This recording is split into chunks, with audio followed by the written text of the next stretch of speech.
Boa noite, Érica. A Érica tinha falado, Érica, mas Tâmara, Boa Silvia, noite. boa noite, Boa Amélia, boa noite, noite, pessoal. Navarro. Sejam todas bem-vindas.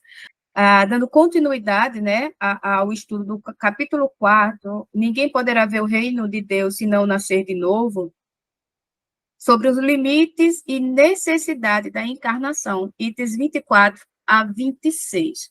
Então, hoje à noite, nós vamos refletir um pouco sobre esses itens do Evangelho.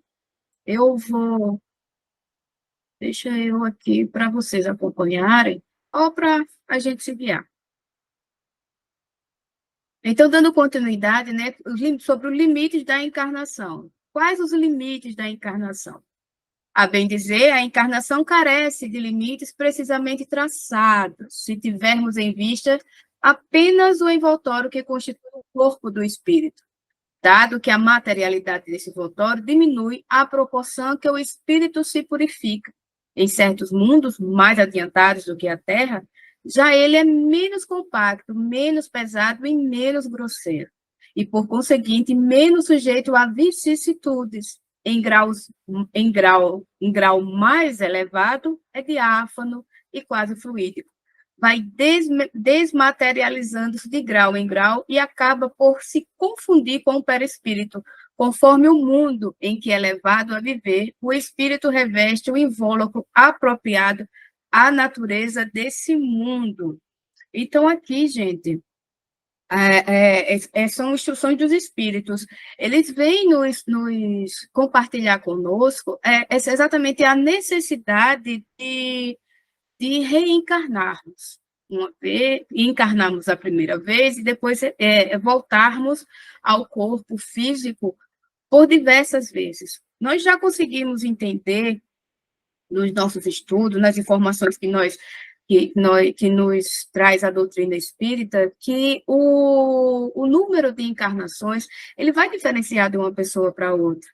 Ele vai diferenciar porque algumas pessoas, na sua caminhada evolutiva, elas vão utilizar o livre-arbítrio de acordo com o que elas têm em cada um. Então, o processo de reencarnação, as programações reencarnatórias, elas são realizadas da mesma forma, com muito cuidado. A assistência espiritual jamais nos falta, mas as escolhas que fazemos nas nossas encarnações, elas vão trazer consequências diretas nesse número de encarnações, nos limites das encarnações. E existe um objetivo para tudo isso. No livro dos Espíritos, na questão 166, né, a Kardec pergunta como pode a alma que não alcançou a perfeição durante a vida corpórea acabar de depurar-se, né? Então Kardec ele faz essa pergunta: como é possível, né, que nós espíritos imperfeitos possamos chegar à perfeição que nos é prometida, né? Que nos é prometida? Como se enxergarmos as nossas imperfeições, termos Jesus como nosso guia, como nosso modelo e começarmos um processo de autoconhecimento, nós identificaremos aos poucos, né, claro que no nosso limite, a nossa distância, a distância que há entre nós e Jesus, a distância que há entre nós e a perfeição. E aí os espíritos nos respondem, sofrendo a prova de uma nova existência. Então, a reencarnação, ela, ela as consequências da reencarnação, do nosso processo evolutivo, ela se findará, por mais que nós sejamos rebeldes ainda, por mais que tenham espíritos ainda muito arraigados na ignorância, no mal, mas a destinação é uma só, para todos nós, né? Nós vamos nos depurar, nós vamos. Aí nós já também conseguimos entender, Alex, então quer dizer que na encarnação nós já estamos de um jeito, e aí numa próxima encarnação, por conta da nossa rebeldia, por conta ainda da nossa ignorância, nós vamos regredir. Nós também já conseguimos entender que não, mas ocorre, por vezes, de estacionarmos. E isso é que vai diferenciando um espírito de outro, né? Diferenciando a cada um de nós o que nós realizamos. E aí os espíritos continuam, e Kardec continua, como realiza essa nova existência? Será pela sua transformação como espírito? E aí os espíritos respondem, depurando-se, a alma indubitavelmente experimenta uma transformação, mas para isso necessária lhe é a prova da vida corporal. E aí, Kardec continua, mas a alma passa por muitas existências corporais? Aí os espíritos respondem, sim, todos contamos muitas existências. Você vê que ele já coloca, né? Até para informar que aí já vai mais uma fonte de aprendizado e mais uma informação. Né? Os espíritos superiores eles estão dizendo, olha, tanto vocês quanto nós tivemos muitas existências. Então, sim, todos contamos muitas existências. Os que dizem o contrário pretendem manter-vos na ignorância em que eles próprios se encontram. Esse o desejo deles. Então, existe uma necessidade, né, na verdade, não é necessidade, precisamos compreender o objetivo da reencarnação, por que nós reencarnamos. Alguns podem ter alguma dúvida, alguns medos, eu não quero reencarnar. Isso nós já tratamos, inclusive, até no Evangelho da semana passada. Né? Eu vou me separar daqueles que eu amo, eu não quero ter outra mãe, eu não quero ter outro filho, eu não quero ter outra filha, não quero ter outro marido. Então, esse tipo de preocupação e já denota, né, gente, a situação da pessoa também, do apego, né? As condições que ela está. A doutrina espírita, ela nos esclarece exatamente por trazer esse processo, nos levar a esse processo de reflexão e de desapego. Eu vou até usar desapego, porque aí nós vamos entendendo a importância da reencarnação, a importância de não desperdiçarmos tempo. Letícia, mas a gente acaba desperdiçando. Sim, acabamos por desperdiçar. Por ser quem nós somos e por estar onde nós estamos. Eu acredito, assim, vou falar em primeira pessoa, eu acredito que nos iludirmos com um conhecimento que ainda não temos, nos iludirmos com a consciência que ainda estamos distante, é perda de tempo. Então, o processo realmente é de esforço diário para que nós possamos colocar em prática tudo aquilo que nós estamos aprendendo. Tá? Os medos, as dúvidas, é tudo muito normal, mas a doutrina espírita ela vem trazer a base não só teórica para nos auxiliar, mas ela é o nosso refúgio. Quantos de nós, no momento de desesperação, no momento de dor, no momento de dúvida, no momento de lágrimas, não recorremos ao Evangelho do Cristo? E não era somente a leitura do Evangelho, mas era para nos conectarmos ao Pai, para nos sentirmos abraçados pela espiritualidade amiga, para nos aproximarmos de Jesus. Então, esse processo de reencarnação é assim, cada encarnação que nós temos essa oportunidade de ir nos depurando, sim, cada um no seu tempo, não sabemos o quanto nós já nos depuramos, como nós já nos depuramos, há quanto tempo, se for mais do que alguém que não faz, e isso não é o mais importante. Isso não é o mais importante. O importante, sim, nós nos esclarecermos, compreendermos que se houvesse um limite, seria tudo muito... voltaríamos à injustiça. Não seria Deus, sabe? Não seria um planejamento divino. Seria muito injusto. Por quê? Porque da mesma forma que numa sala de aula nós temos estudantes com diferentes capacidades, com diferentes afinidades, um tem mais afinidade nas exatas, outro tem mais afinidade em humanas, outro nas biológicas, outro tem mais na parte esportiva, outro nas artes, assim também. Então, se houvesse um limite, olha, só pode tantas encarnações. Se não for, tem que chegar à perfeição até aqui. Não seria possível e não seria justo, porque então queria dizer que alguns de nós não íamos chegar à perfeição se houvesse esse limite, exatamente por sermos diferentes, por sermos diferentes. Enquanto uns pulam os anos letivos, e aí nós podemos entender, pulam, há um processo de evolução assim maior do que os outros, do que a média, né, do que a média da Terra, outros estacionam por algum tempo. Então, não seria justo, né? Não seria uma programação divina. Vamos dar uma continuidade aqui.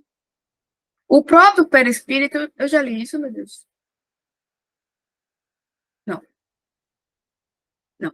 O próprio perispírito passa por transformações sucessivas, torna-se cada vez mais etéreo, até a depuração completa, que é a condição dos espíritos puros. Se mundos especiais são destinados a espíritos de grande adiantamento, estes últimos não lhes ficam presos, como nos mundos inferiores. O estado de desprendimento em que se encontram lhes permite ir a toda parte onde o chame as missões que lhes estejam confiadas. E aí, o que é que nós já estamos, ele já nos traz a informação dos espíritos, que são os espíritos puros, e para que nós entendamos que não, e eu acredito que nós já conseguimos perceber isso, que o fato de nós atingirmos a perfeição não nos fará viver em contemplação, muito pelo contrário, né? Nós teremos abraçado o nosso processo evolutivo e chegado àquele ponto onde nós estávamos destinados, e a partir dali nós vamos, claro que antes nós já começamos, aí nós daremos a nossa contribuição despojados de todo orgulho, de todo egoísmo, sabe, da forma mais pura, da forma mais perfeita para contribuir com o Pai. Se considerar do ponto de vista material a encarnação, tal como se verifica na Terra, poder-se-á dizer que ela se limita aos mundos inferiores. Depende, portanto, de o espírito libertar-se dela mais ou menos rapidamente, trabalhando pela sua purificação. O processo de limitação, como eu disse, quando chegamos à perfeição, não há mais uma necessidade de reencarnarmos, tá?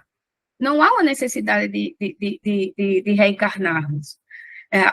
O processo de reencarnatório é um processo de depuração mesmo do espírito.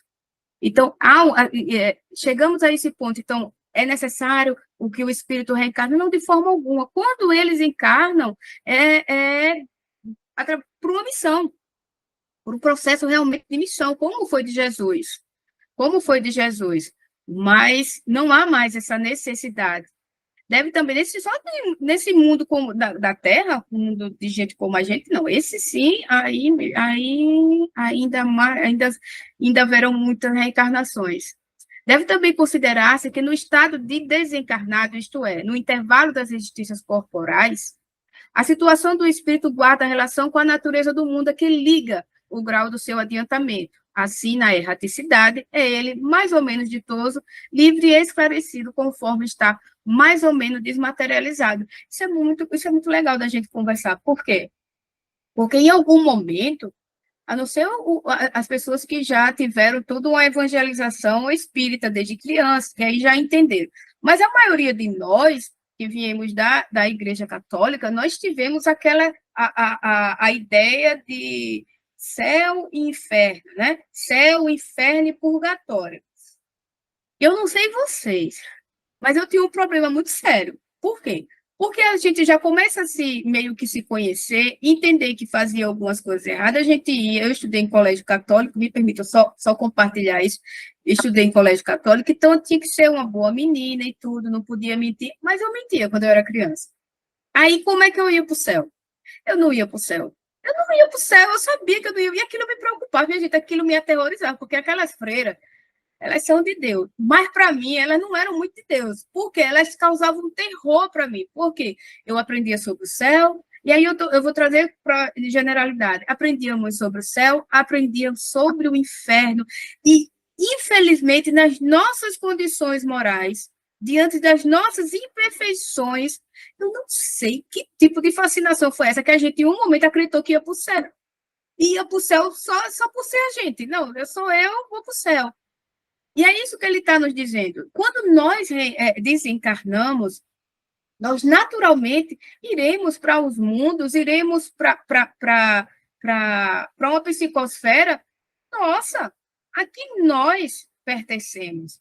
Não poderemos pular etapas, não vamos para uma coisa pior, mas também não vamos para uma coisa melhor. Nós vamos para aquela que, sabe, vai nos abraçar. A gente não ia aguentar, gente. A gente não ia aguentar, porque a gente não é tão ruimzinho como algumas pessoas pensam que nós somos, né? Mas nós não somos tão bons como nós gostaríamos de sermos. Esse é o processo, sabe? Nós nos conhecemos. Vou dizer para vocês que eu sou espírita, mas eu tenho um pequeno medo de desencarnar, porque eu não sei muito, dessas condições aqui, eu ainda estou na dúvida, assim, para onde é que eu vou. Eu não tenho, mas, graças a Deus, graças ao Pai, sabe, a gente ainda não sabe quando desencarna. Então, todos os dias de nossas vidas é uma oportunidade de nós vivermos dias. E nós precisamos fazer tudo sem interesse. Nós temos medo? Temos. Temos a incerteza? Nós temos. Mas a doutrina espírita, ela já nos esclarece com relação a isso. Ela já nos esclarece. O nosso medo ainda é a pouca fé que nós temos. E talvez a consciência dos erros que ainda cometamos. Mas todos os dias das nossas vidas, é a oportunidade de nós nos aproximarmos do Pai, de nós mudarmos para onde nós vamos quando nós estivermos, é nos prepararmos para a morte, nos prepararmos para a morte desse corpo, sabe? E nos preparando para a vida no plano espiritual. Nós já sabemos o que nós já passamos de sofrimento. Nós já sabemos. Quando a gente lê uma obra, que a gente vê uma coisinha parecida com a gente, faz, vixe, Maria, eu acho que eu já tive por lá. Eu acho que eu já passei por esse canto aí, mas não queremos mais voltar.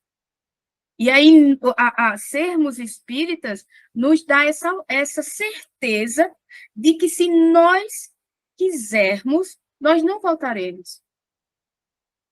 Por quê? Porque dependerá de nós.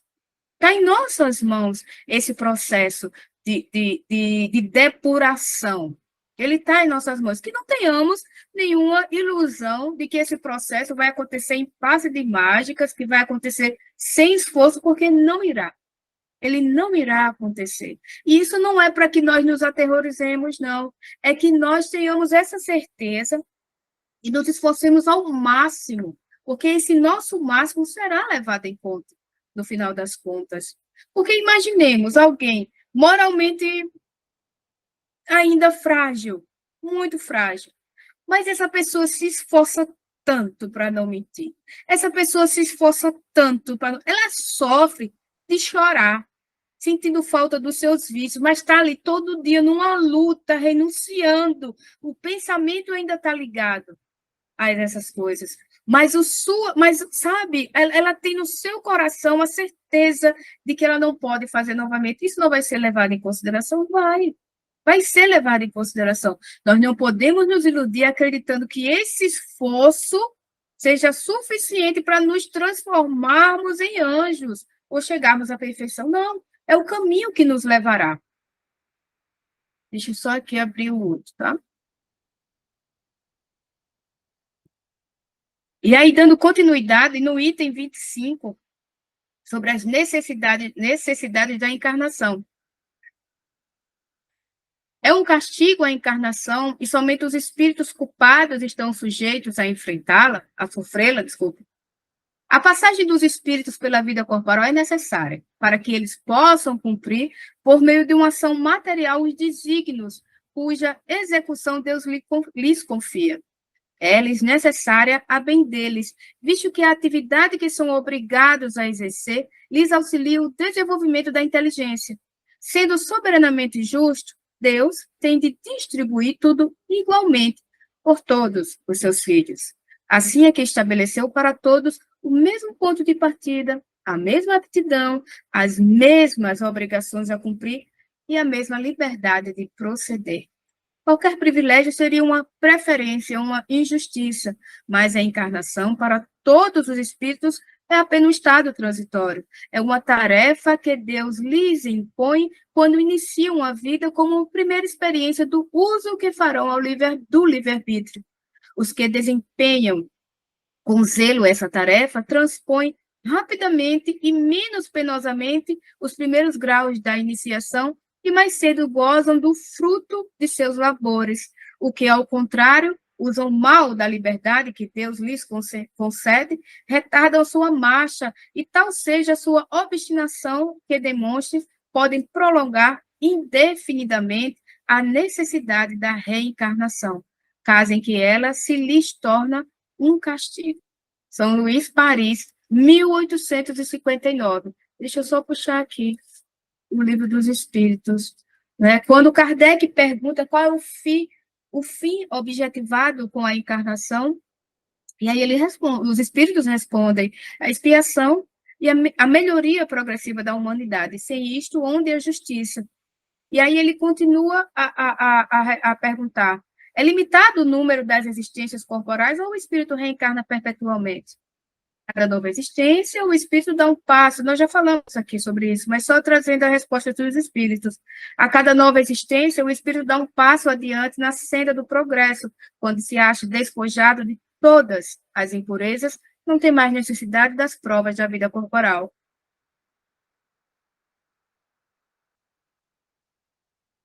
Aí a pergunta 169, é invariável o número das encarnações para todos os espíritos? Não. Aquele que caminha depressa, há muitas provas, forra. Todavia, as encarnações sucessivas são sempre muito numerosas, porquanto o progresso é quase infinito.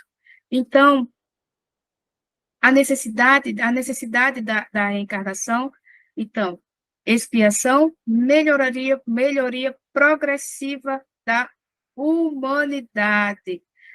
Nós temos a necessidade, como os espíritos responderam, nós fomos criados no mesmo ponto de partida, no mesmo ponto. Tivemos as mesmas oportunidades. Todos nós temos o livre-arbítrio. O que nos diferencia são nossas escolhas. É o que nós fazemos das nossas escolhas. E tem muito a ver das nossas imperfeições, porque as nossas ações, as nossas escolhas, elas são embasadas naquilo que há em nós. Nós não temos como fingir, nós podemos até escolher uma coisa a contragosto. Tá, eu vou fazer, eu não queria fazer, mas eu fiz, eu vou fazer. Eu não queria fazer, não. Mas a minha vontade era fazer outra coisa. Mas como eu já entendo que está errado ou que eu tenho que pensar no outro, eu vou fazer. Então, a gente leva muito isso em consideração. No nosso processo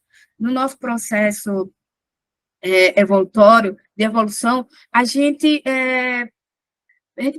acabou por percorrer caminhos diferentes uns dos outros. Nascemos do mesmo ponto de partida, sim, mas a partir dali nós estávamos livres para escolher. Nós éramos espíritos individualizados agora, e aí, a partir daquele momento, as nossas percepções, os nossos instintos, tudo que nós levamos em consideração para as nossas escolhas, é, nos diferenciou, nos diferenciou.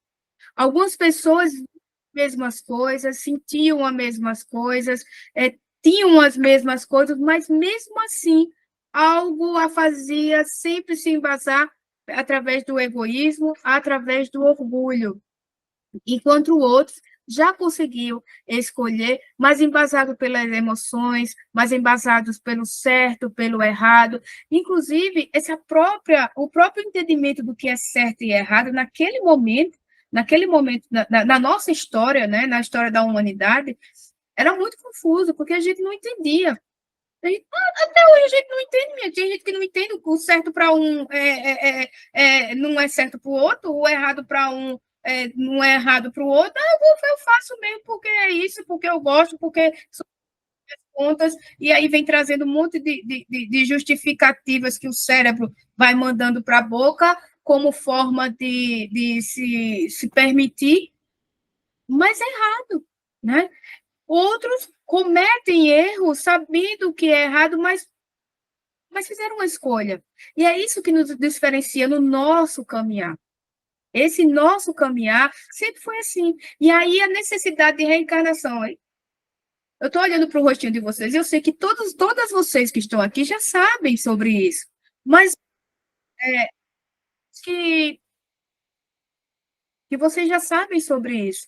Lá atrás, naquele momento lá, nós éramos tão mal assombrados. A gente é mal assombradinho, mas naquele momento lá atrás era muito mal assombro, gente. A gente não tinha, oh, minha gente, a gente tinha que fazer tanta coisa para poder se alimentar, né? A gente tinha tanta coisa. Então, se hoje as nossas questões morais ainda são muito frágeis, sim, nosso modelo é Jesus, nosso guia é Jesus. Nós já temos a quem nos guiar, mas realizar, sentir, vivenciar ainda, esse corpo, esse espírito ainda nos impede, mas nós já queremos. Essa é a grande diferença, nós já queremos. Aí, como a gente queria já ser bom, queríamos, a gente já queria já só fazer o bem, a gente só queria só falar coisa boa, que na nossa boca não saísse nada de ruim, nem sobre ninguém, nem sobre, sabe, nem no meu caso, né, que vocês sabem que eu gosto muito de futebol, nem sobre o time de ninguém, nem sabe, só coisa boa, só queria, mas a gente é incapaz ainda de fazer isso por conta desse momento. Já não foi oportunizado, não conseguimos precisar o número de encarnações, de reencarnações, muitas e muitas e muitas e muitas. E nesse momento que nós estamos, que sejamos sinceros, não um para com o outro, não é isso, mas entre nós e Deus, o quanto ainda nos falta para chegar à perfeição. E é embasado, tudo isso é embasado nas nossas escolhas. Nós não temos como escolher muito diferente daquilo que nós somos. Nós não temos. Não temos. É quase de uma forma natural. Senão vai ser. Sabe, eu vou dar um exemplo. Sabe aquela discussão que a gente tem, ou alguma coisa que a gente fala, eu vou me calar para não falar besteira, eu vou me calar para não ferir, eu vou me calar porque agora eu sou espírita e eu sei que eu preciso me esforçar. Eu me calo. Mas, quando eu chego em casa, ou eu estou com pressão alta, eu estou com dor de cabeça, eu estou com dor de estômago, eu estou na minha mente. Eu devia ter dito isso, devia ter dito aquilo. Se ele dissesse isso, eu ia responder aquilo, e eu acordo, e eu durmo com aquilo, meu Deus, porque eu não respondi? Mas eu não respondi. Por quê? Porque eu já entendo, eu fiz uma escolha. Isso já é bom, tá, gente? Não é criticando, não, porque eu sou campeã em fazer essas coisas. Mas nós já entendemos a necessidade de silenciar. Mas você vê como o nosso espírito rebelde é incapaz de ficar realmente em silêncio. Nós fechamos a boca. Nós já podemos impedir que a boca fale, mas o pensamento enviou a nossa resposta. O nosso pensamento enviou a nossa resposta, mas já é com filtro. A pessoa já sente menos, tá? A pessoa vai se sentir um pouco mal, aí não vai saber nem de onde veio. Ninguém sabe nem de onde veio. E quando a gente fala, é direto. É direto. Por isso, a necessidade que nós precisamos todo de educar os nossos pensamentos. Porque, como nós estamos conversando aqui, ainda é o espírito. As pessoas falam espírito velho, mas não é espírito, é o nosso espírito. Ainda ele é rebelde, o quanto ele quer ainda se apresentar. E no processo, nosso processo educativo, né? No nosso processo educativo, é necessário que nós silenciamos. Se a mente for para esse ponto, é necessário que a gente peça ajuda, que aprendamos a pedir ajuda. Senhor, me ajuda.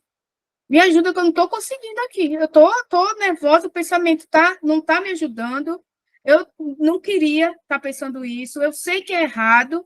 Tá? Eu estou me aliviando aqui, porque eu queria ter dito isso, queria ter dito aquilo, queria ter dito aquilo outro, porque eu estou certa, o outro está errado. Ainda tem isso. Porque o nosso orgulho, quando a gente está certa, a pior coisa é quando a gente está certa e fica calado. Mas é orgulho. Ainda é orgulho. Então, as nossas reencarnações, elas são para que nós possamos realizar esse processo. Hoje, nós podemos agradecer a Deus, nós somos espíritas. Nós podemos abrir a boca, nós somos espíritas, nós temos a doutrina espírita para nos ajudar, para nos evangelizar. Em outro momento nós não tínhamos, em outra encarnação nós não tínhamos, muito pelo contrário, provavelmente, por estarmos tão ligados à doutrina, tão ligados ao movimento, nós perseguíamos muitos espíritas, nós perseguíamos o espírito. Não, viu, mentira. Eu tô olhando pra carinha de vocês, tô me lembrando aqui de alguma encarnação aqui de vocês, que a gente fez alguma coisa errada, viu? Porque não é por acaso, gente. Não é por acaso que nós somos espíritas. Não é por acaso que estamos envolvidos com o movimento espírita. Não é por acaso que estamos envolvidos com casas espíritas. Nós temos responsabilidades e precisamos agradecer essa oportunidade de estarmos, sim, abraçando a nossa missão individual, que aqui não somos espíritos missionários, mas a nossa missão individual de crescimento e reparação e de expiação, de entender por que a gente sofre. Deus é Pai, todos nós já sabemos. Existe uma justiça divina que nos traz esse equilíbrio. Então, as nossas reencarnações, elas precisam ser vivenciadas, aproveitadas no máximo.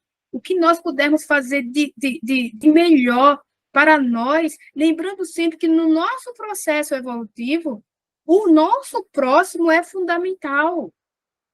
Quando nós falamos, nós precisamos fazer o nosso trabalho íntimo, ele é impossível ser realizado porque eu necessito do meu próximo. Eu necessito do meu próximo para quê? Para praticar a benevolência. Eu preciso do meu próximo para quê? Para praticar a indulgência. Eu preciso do meu próximo para quê? Para perdoar. Então, eu posso aqui, ó, estudar o Espiritismo, estudar o Evangelho, me esforçar no silêncio, comecei a tratar melhor aqui a minha família, estou nesse processo, e tudo isso é melhoramento. Não nos entendamos mal, é melhoramento sim, mas nós precisamos ampliar esse olhar do nosso próximo, porque a reencarnação é essa oportunidade de nos reencontrarmos, em família, seja em trabalho, seja no centro espírita, seja na vizinhança, de nos reencontrarmos e darmos ao mundo nós novamente. E como nós estamos dando nós a esse mundo? Antes do espiritismo, depois do espiritismo, teve mudança? Não teve? É preciso mais esforço? Porque como os espíritos disseram, é um processo de depuração. Leva tempo. Quanto tempo? Não imagino quanto tempo. Eu não imagino. Eu não imagino quanto tempo nós tenhamos ainda que reencarnar. Alguns mais, outros menos. Mais uma vez, vai depender das nossas escolhas, vai depender do que nós escolhemos abraçar como verdade, abraçar como certo, e o esforço que nós empregaremos nesse processo. Porque não é fácil, ele é doloroso.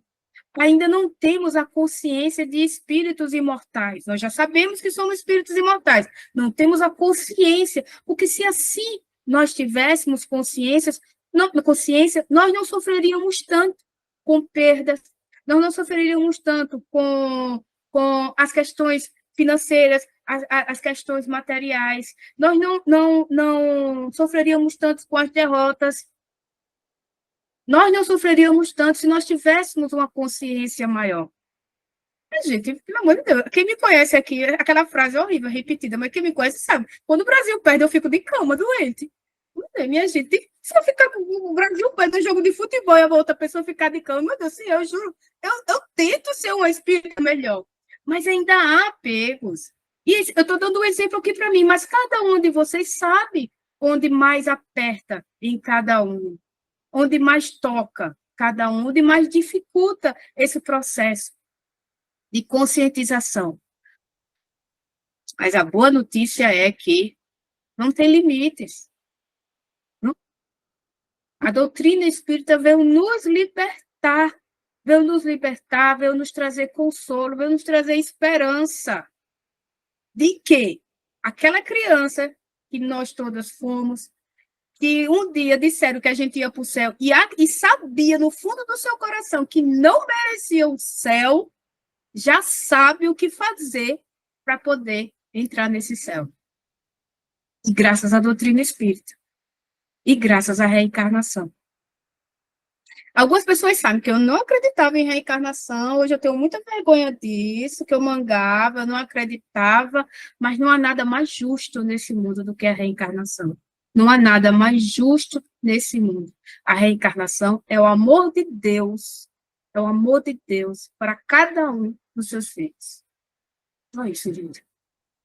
Então, que o Mestre Jesus nos envolva e muito obrigada por vocês se colocarem aqui, a escutar, a gente refletir nesta noite. Então, deixa eu só passar aqui qual é a próxima, o próximo evangelho, a próxima semana é a Lídia Mello. É isso. Na próxima semana, nós vamos entrar no capítulo 5º, Bem-aventurados os aflitos. Lídia Mello, ela vai trabalhar os itens de 1 a 3, Justiça das Afeições, tá? Na próxima quinta-feira, dia 4, no nosso mesmo horário, de 8h30. Sejam todas muito bem-vindas.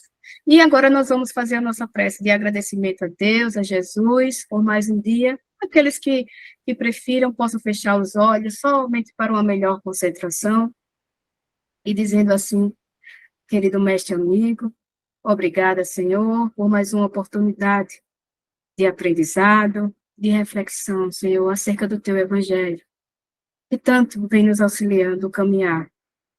Envolve a cada um de nós, nos fortalece, Senhor, conhece-nos intimamente, as nossas fraquezas, nossas limitações, os nossos medos, nossas dúvidas.